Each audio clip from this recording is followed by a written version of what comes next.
Bom dia, meu irmão, minha irmã da Segunda Igreja Batista em Gramacho. Aqui quem vos fala é o diácono Messias Lamin.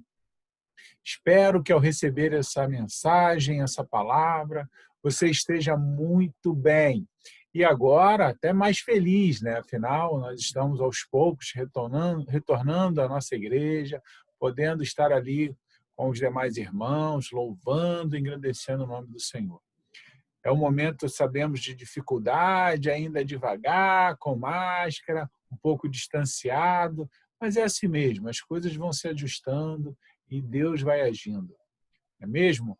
Pois é. Então, o meu desejo é que você esteja feliz, que Jesus esteja te abençoando demais. A você, meu amigo, minha amiga, que não pertence à Segunda Igreja Batista em Gramacho e que também está ouvindo essa mensagem, que Jesus possa te abençoar demais também, que Ele possa estar contigo, né, durante a sua vida, a sua jornada, as suas dificuldades, também as suas alegrias, né? Afinal, a gente não pode esquecer de Deus em momento algum. Meu irmão de outra igreja, né, que também assiste aqui aos nossos estudos, seja muito bem-vindo. Jesus abençoe muito também a sua vida, a sua igreja. Mande um abraço aí para o seu pastor aqui deste humilde servo. Olha, hoje nós vamos, então, falar da lição número 10 da nossa revista, aí, ó, que está aqui, ó, bem aqui para você, né? A resistência às heresias. Vamos continuar falando sobre a vida de Paulo, não é mesmo? Lição número 10. Vou convidar você a abrir a sua Bíblia no livro de 1 Coríntios, capítulo 2. Nós vamos ler do verso 6 ao verso 16. É isso? Então, se você puder nos acompanhar, seja muito bem-vindo nessa leitura. Vamos lá? É o texto base da nossa revista para este dia. Diz assim, então, a palavra do Senhor.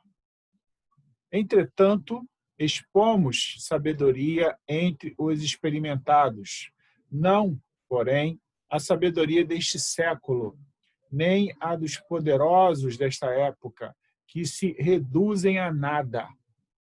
Mas falamos a sabedoria de Deus em mistério, outrora oculta, a qual Deus preordenou desde a eternidade para a nossa glória. Sabedoria essa que nenhum dos poderosos deste século conheceu, porque, se a tivessem conhecido, jamais teriam crucificado o Senhor da glória. Mas, como está escrito, nem olhos viram, nem ouvidos ouviram, nem jamais penetrou em coração humano o que Deus tem preparado para aqueles que o amam. Mas Deus nolo revelou pelo Espírito, porque o Espírito a todas as coisas perscruta, até mesmo as profundezas de Deus. Porque qual dos homens sabe as coisas do homem, senão o seu próprio espírito que nele está? Assim também as coisas de Deus, ninguém as conhece, senão o Espírito de Deus.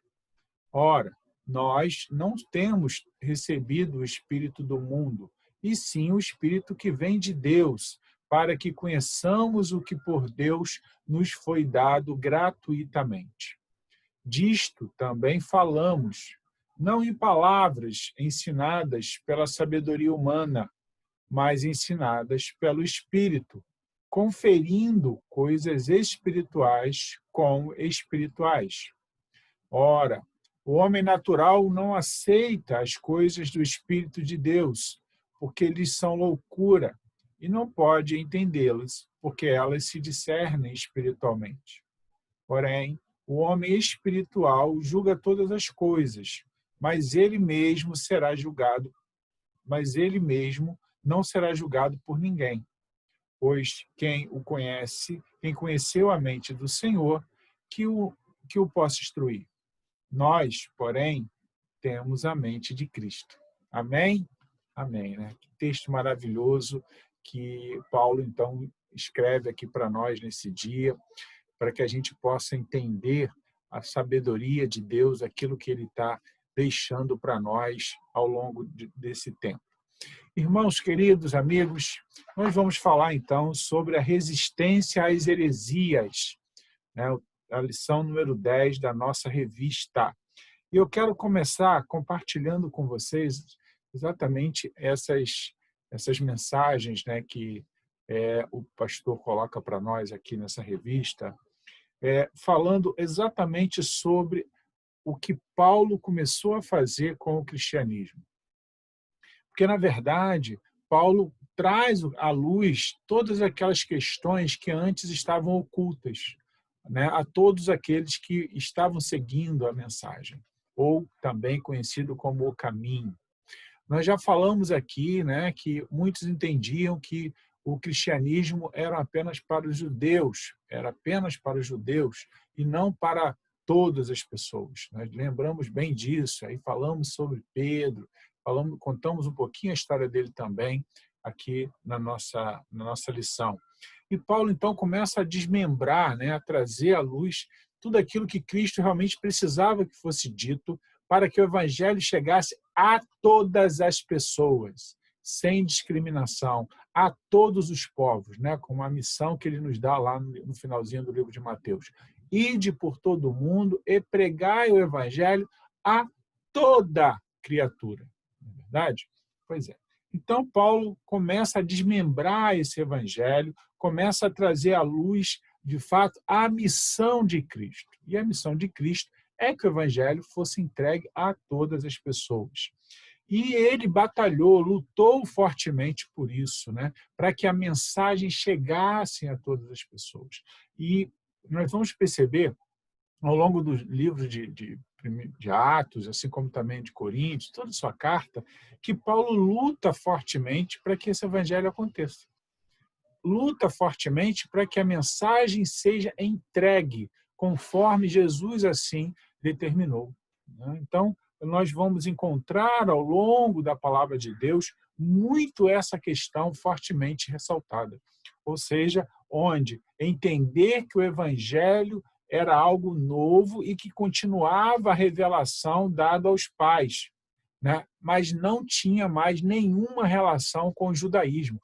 Exatamente isso, Paulo quebra essa relação do evangelho com o judaísmo. E isso, né, passa a ser, de fato, algo novo para aquela época. Essa briga, né, vamos dizer assim, esse movimento que a gente vai observar aqui de Paulo, mostra exatamente um camarada, né, um missionário, um apóstolo, que está fortemente engajado para entregar a mensagem de Cristo. A pregação de Paulo era algo muito definido, né? Era algo muito bem definido. Ele não permitia distorção nenhuma. Era claramente o que a palavra de Deus dizia. Então, é isso que é importante, né? Porque quando nós falamos de heresias, o que é heresia? Né? É tudo aquilo que você está fazendo contrário à vontade de Deus, ou está fazendo, distorcendo a palavra de Deus. E a gente tem que tomar muito cuidado para a gente não criar um evangelho para nós, melhor para mim. Então eu uso muito, né? E a gente vai observando isso aí.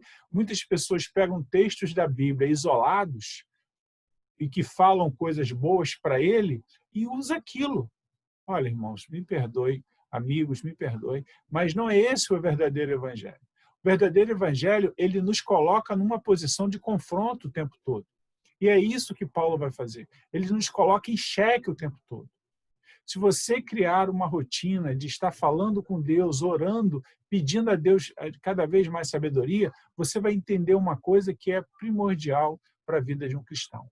Você vai se conhecer mais e vai perceber o quanto você e eu, todos nós, né, somos pecadores. Porque quanto mais eu me aproximo de Deus, mais claro ficam os meus erros. Então, quando a gente entende o processo da revelação, quando a gente entende o processo do Evangelho, quando a gente entende que o Evangelho é algo revelador e é algo de Cristo, não é algo do judeu, né? Não é o povo judeu, não é o que a gente vai falar aqui daqui a pouco sobre o gnosticismo. Não são eles que têm a verdade está na palavra, a verdade está em Cristo. E Paulo brigava por isso, muito por isso. Ele queria muito que o povo entendesse, né? E hoje nós estamos aqui falando novamente sobre esse tema, por isso, porque ele quer muito que nós possamos entender que Cristo é o centro e vai ser sempre o centro da igreja. Nós vivemos uma época do tal do politicamente correto, não é verdade? Então, às vezes, as pessoas, quando você vai contrário a alguma opinião, isso acaba criando um clima muito pesado sobre cada um de nós. As pessoas, elas te acusam, dizem que você é um monte de coisas. Então, ou seja, ter uma ideia diferente hoje tem sido muito complicado. É um cuidado que a gente precisa ter, né? Porque quando a gente fala coisas que não vai ao encontro da maioria, ou quando vai de encontro ao que as pessoas pensam, né? Ou seja, é complicado, né? Eu li uma frase outro dia que dizia mais ou menos assim: a verdade, ela é muito boa, ela é maravilhosa, desde que ela não me confronte. Pois é. Então, a gente às vezes tem que ter muito cuidado com isso. O que a gente quer? Que tipo de pessoa nós somos? Ninguém é dono da verdade, nada é tão absoluto que não possa ser discutido, né? Então, o evangelho é algo claro, é algo que ele pode ser discutido sim dentro da palavra de Deus. Ou se você não entende alguma coisa do evangelho, você precisa buscar. Você precisa buscar pessoas que possam te ajudar, pastores, enfim, sábios que possam te ajudar a esclarecer aquilo. Mas cuidado com essa linha que você está querendo traçar, porque às vezes você está buscando alguém que queira dizer alguma coisa que seja bom para você. E nem sempre o evangelho vai me falar coisas boas para mim, porque eu estou no erro. E se eu estiver no erro, o evangelho vai me confrontar. E aí é que é o grande problema. O evangelho, ele vai me confrontar. Então, é importante a gente entender isso para não cair no laço do inimigo. E Paulo, então, começa a criar trabalhar essa, vamos dizer assim, essa mudança de filosofia, de mente, né? E eu vou ler um texto aqui que o pastor colocou, que eu achei muito interessante, quando ele diz assim: mas se o olhar do outro for fora da Bíblia, está torto. Qualquer olhar fora da Bíblia, qualquer olhar fora da ótica bíblica está errado. Por isso é oportuno ver a postura de Paulo diante das heresias e aprender com ele. Então, cuidado, como é que está o seu olhar? Como é que você está enxergando? Está fora da Bíblia? Está distorcendo a palavra de Deus? Então, fica atento, porque você pode estar cometendo uma heresia, né? Então, é isso que ele está falando. E aí entra no conceito dos judaizantes, né? Muitas pessoas ainda continuam, né, achando que o evangelho, que a palavra de Deus, ela precisa ser pregada, falada pelos judeus. Aquele povo escolhido. Ok, foi mesmo o povo escolhido. Mas eu e você hoje, salvos em Jesus Cristo, somos também o povo escolhido. Não é verdade? Então não é só os judeus. E se o judeu que não aceita Cristo vai para o inferno da mesma forma. Entende, irmão, irmã? Então é importante a gente não perder isso de vista, né? Então o evangelho nasceu no judaísmo, mas rompeu com ele em Atos capítulo 15, quando Paulo fala exatamente sobre essa mudança de comportamento, né? Então os judaizantes, eles não podem fazer parte da igreja se eles não aceitarem a Cristo, se eles acharem que Cristo ainda não veio. Então, eles não têm nenhuma relação com a igreja ainda. Eles ainda estão vivendo um Deus lá do passado, né? Então, é importante a gente estar atento a isso, né? A outra coisa é que Jesus Cristo é que justifica a nossa fé. Então, vamos ter cuidado com aquilo que a gente anda aprendendo e ouvindo por aí, irmãos, irmã. Pesquise a palavra de Deus, vá atrás, né, de textos, de referências que possam fortalecer a sua relação com Deus. É importante para a gente não estar agindo errado, para a gente não estar cometendo heresias. A justificação é pela fé em Cristo e não pela lei. Nós não somos filhos do monte, né? Como alguns dizem. Nós somos da cruz, né? Nosso monte é o Calvário. É lá que nós nascemos, né? Então a gente tem que tomar cuidado para a gente não ficar trazendo para a nossa igreja, para as nossas igrejas, melhor dizendo, coisas do judaísmo. É isso que o pastor coloca muito claro aqui para a gente, né? Coisas do judaísmo, coisas que não vão agregar para nós. né? Coisas que vão destoar o evangelho. E Paulo era muito crítico com relação a isso. Ele chamava muita atenção com relação a isso. Olha, não desvirtue o evangelho, não crie movimentos judaicos que não tem nada a ver com o evangelho. Não tentem trazer coisas do judaísmo para dentro da igreja que não tem nada a ver com o evangelho, né? Então é importante a gente entender isso para que a gente não cometa heresias, para que a gente não cometa erros que vai nos distanciar, né, do verdadeiro Cristo, do evangelho que fora nos dado. Então a minha observação também nesta manhã, à luz do que nós aprendemos aqui na revista, é que a gente não perca de vista que o centro da nossa igreja é Cristo. Nós somos filhos do Calvário, nós nascemos ali, nós somos oriundos dali, a gente não é de outro lugar. E aí que a gente possa ter isso muito claro na nossa vida, né? Outra coisa, Deus não tem dois povos, Deus só tem um povo. Se nós entendermos que a palavra de Deus veio para os judeus os rejeitaram, né, ou rejeitou, a palavra de Deus também foi levada para nós. Ela veio até nós.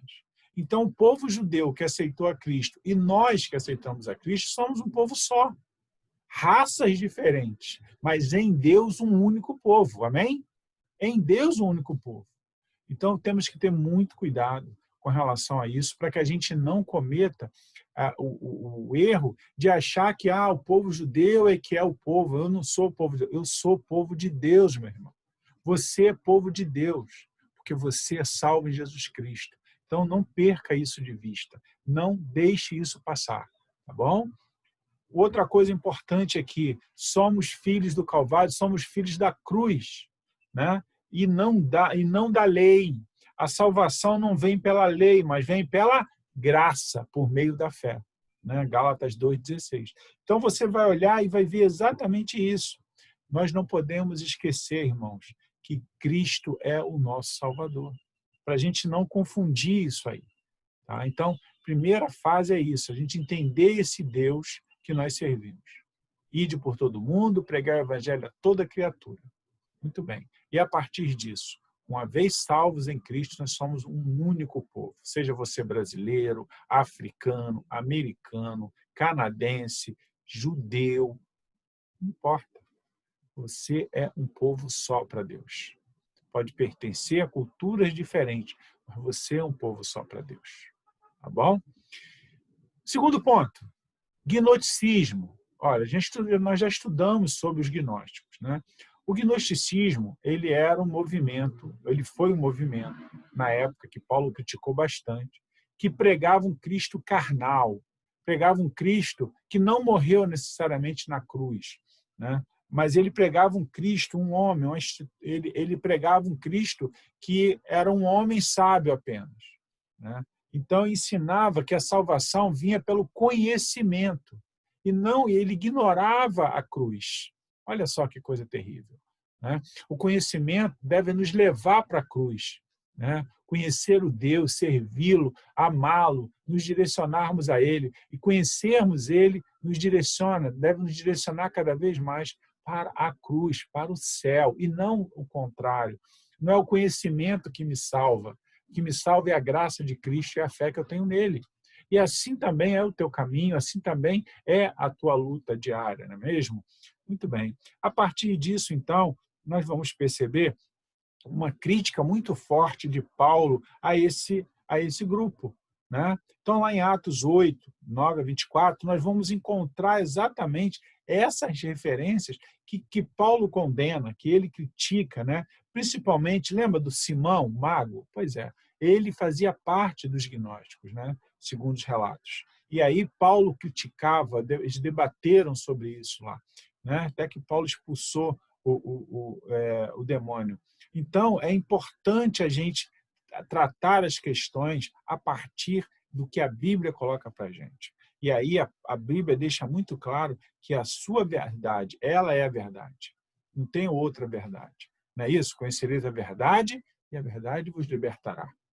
Então, é importante isso. Uma outra coisa, a questão aqui é como nós devemos nos opor também a esse tipo de coisa.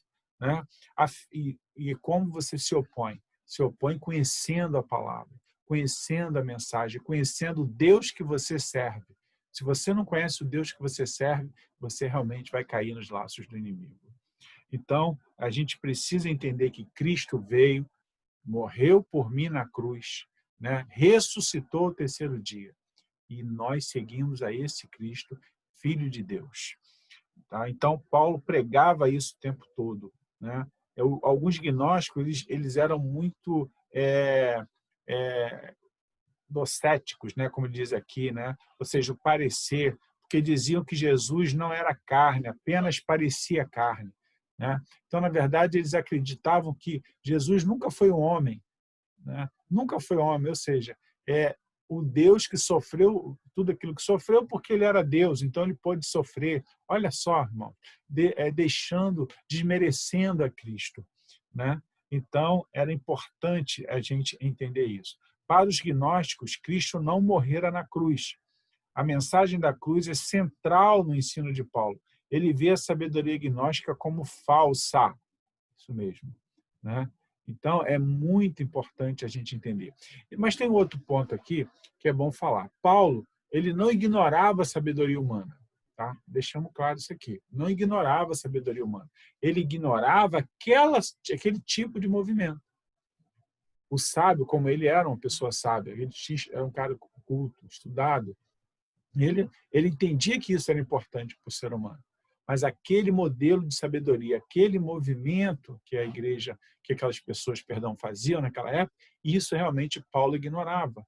Ele não queria aquilo, e aquilo estava errado, né? Então, ele condenava aquele tipo de comportamento, né? Então, é muito importante que a gente entenda isso. Por quê? Porque nós acreditamos em um só Cristo. Nós sabemos que hoje existem muitos esotéricos por aí. Pessoas que pregam amor, pessoas que pregam a paz, mas que muitas das vezes essas pessoas elas estão escondendo por trás as heresias. Então a gente tem que estar muito atento a isso, meu irmão, minha irmã. Cuidado para a gente não estar distorcendo o evangelho, cuidado para a gente não estar falando coisas ou pegando partes da Bíblia que nos interessa, que nos deixa felizes apenas, ignorando aquilo que nos transforma, aquilo que nos muda, aquilo que nos faz crescer. Isso também nós precisamos, não é verdade? Só há um Cristo crucificado, ressurreto, assentado à direita do Pai. Esse é verdadeiro, esse é real, né? E o esoterismo é um discurso vazio, que não te leva a lugar nenhum, que não seja, melhor, te leva assim ao inferno. Não te leva para o céu. O esoterismo não te leva para o céu. Então é importante você entender que a palavra de Deus é que nos garante a salvação e esse é o Cristo que nós precisamos o tempo todo estar atento. É o Cristo que nós precisamos o tempo todo pregar. Paulo, em 1 Coríntios 10, 12, ele chama esse povo de insensatos. Eu vou abrir aqui, irmãos, só para a gente fazer essa leitura rapidamente. 1 Coríntios 10, 12 diz assim: aqueles que, pois, que pensa estar em pé, veja que não caia. Diz assim: não vos sobreveio tentação que não fosse humana, mas Deus é fiel e não permitirá que sejais tentados além das vossas forças. Pelo contrário, juntamente com a tentação, vos proverá livramento, de sorte que as possais suportar. Né? Então, ou seja, ele está falando exatamente sobre essa característica do homem em conseguir vencer as suas batalhas, as suas lutas, né? Porque em Cristo nós podemos todas as coisas. E é isso que nós devemos estar atentos. Em Cristo nós podemos todas as coisas. E aí, como é que Deus, então, age na sua intervenção? Né? E Deus faz uma intervenção. Que intervenção é essa? Manda Jesus Cristo, né? Manda Jesus Cristo, para que esse Cristo possa, de fato, fazer diferença na nossa vida. Então, segundo Paulo, em Jesus, Deus fez a sua mais espetacular intervenção na história. Cristo é tudo em todos. Muito bom, né? Pois é. Cristo é tudo em todos. Então, em Jesus é a face de Deus. Vê-lo é ver o Pai. Esta é a ideia determinante da teologia de Paulo. Nada era maior que Jesus. Isto era o antídoto contra as heresias. Maneiro, né?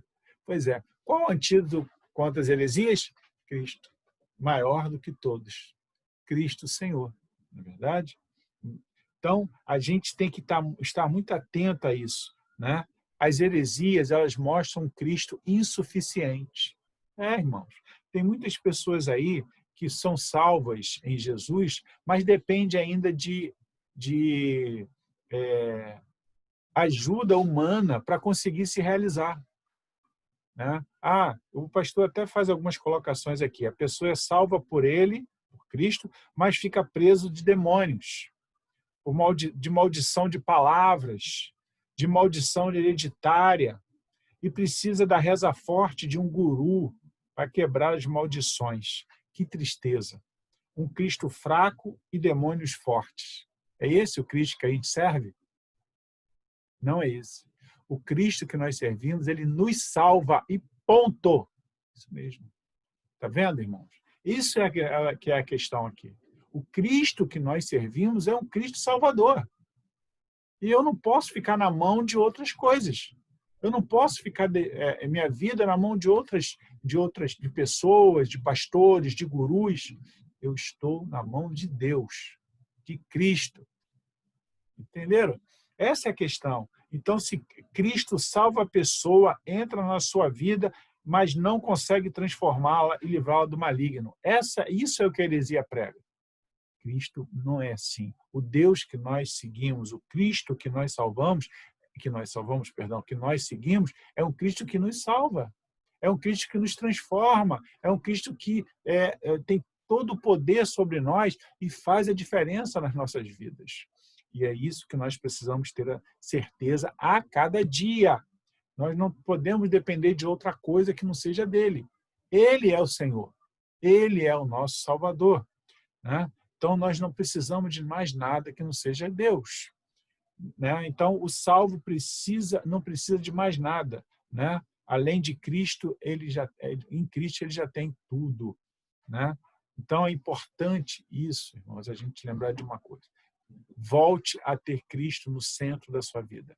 Se por acaso, em algum momento, você perdeu essa visão, volte. Traga Cristo como centro da sua vida. E tenha certeza que ele pode realizar todas as coisas. Cristo como centro. A centralidade de Cristo precisa ser forte na sua vida. Ele precisa estar ali para que você possa também ser forte. Você não precisa de outra coisa. A partir de Cristo sendo o centro da sua vida, você é que vai contribuir também com a vida de outras pessoas. Cristo nos salvou, ele comprou a nossa vida. Os nossos pastores, né, são maravilhosos, pessoas que nos guiam, que nos orientam, mas eles não são donos, nem nosso, nem da igreja. Eles estão lá para nos orientar e tomar conta daquele patrimônio, mas Deus é que é, Jesus é que é, e Ele que é o centro. Então, nós precisamos, né, cada dia mais lembrar disso. O nosso culto deve ter Cristo no centro, os nossos cânticos devem ter Cristo no centro, né? A nossa palavra, a nossa pregação deve ter Cristo no centro. Nenhuma outra coisa deve substituir Cristo nesse centro, nesse movimento, nesse ambiente. Então, se você vai falar do Evangelho, lembre-se, Cristo é o centro. Nada mais é tão importante quanto Cristo na nossa história. E nós precisamos estar atentos para não cometermos, né, tais heresias, colocando Cristo como algo paralelo, algo que não tem tanta força assim. Cristo é o nosso Senhor, Ele é o nosso Salvador. E que a gente possa cada dia mais estar forte, cada dia mais entender que o mundo está contra o seu crescimento no Evangelho. O mundo está contra a igreja, mas nós somos a igreja e em Cristo somos mais do que vencedores. Amém? Deus te abençoe, tenha um excelente domingo e seja forte, porque Deus é contigo. Até a próxima.